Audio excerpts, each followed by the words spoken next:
If you're like me, you probably love skateboarding. Also, if you're like me, you probably have a bunch of old skate decks laying around in your garage or a closet somewhere. I'm AJ with Beer City Woodworking, and if you're new to this channel, go ahead and like and subscribe to the channel. And today I'm going to show you how to clear that section of your house or your life up and make some cool woodworking projects along the way.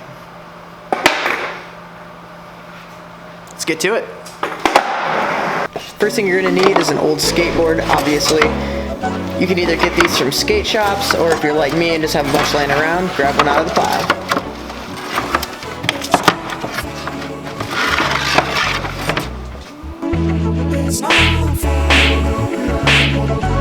Good evening, everybody. Now this part takes a little finesse. Just take the razor and the heat gun and work that corner until the edge starts coming up. And then I used a piece of PVC, anything round will work, just to roll that grip tape back.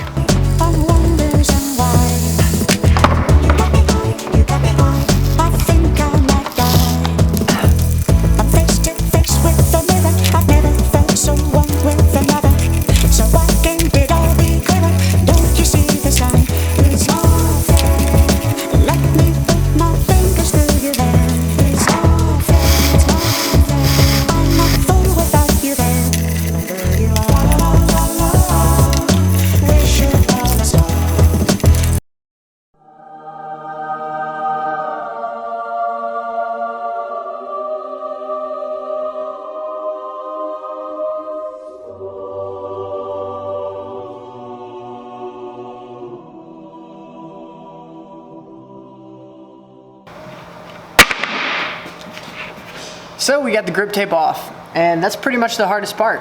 Now all we have to do is sand down the top side and the graphic side, making sure that we get any wax or sticky residue off. The reason being is if you don't do that diligently, when you go to glue this up, it's not gonna stick together, it's just gonna fall apart. Trust me, I've learned that from experience. There's no way around it. Just do it the right way the first time.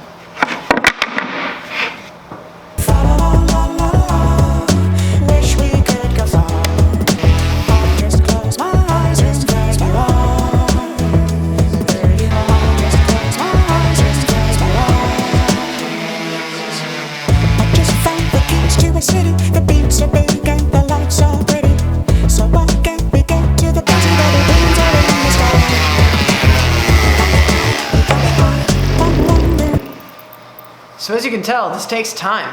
I mean, woodworking is a patient person's game, and you want to really make sure that you get all the glue off the top of this board, because otherwise you're going to gum up your saws later.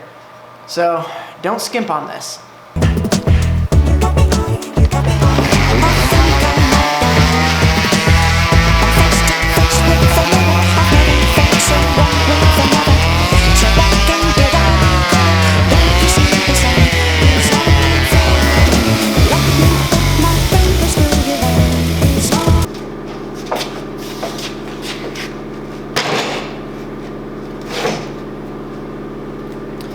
Using a table saw can be a hairy situation, especially when you're cutting something that isn't necessarily flat.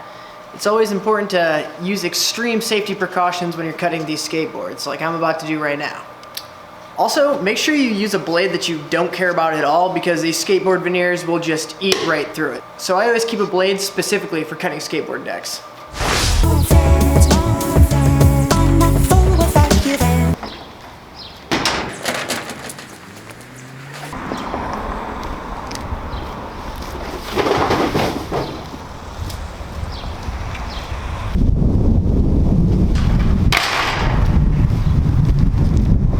And remember, skateboards aren't the only thing that's important to recycle.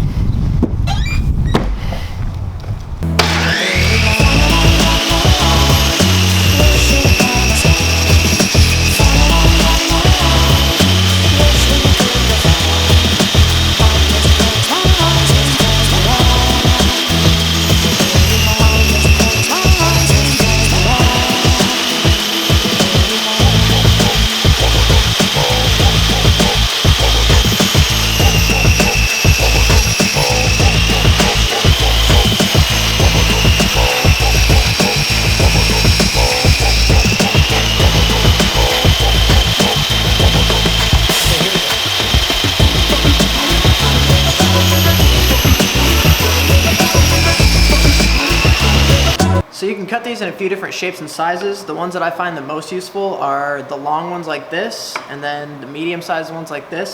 They just sit flatter and they're easier to work with when you're making projects. The ones I like the least are these ones, just because they're like not flat, they're kind of bendy.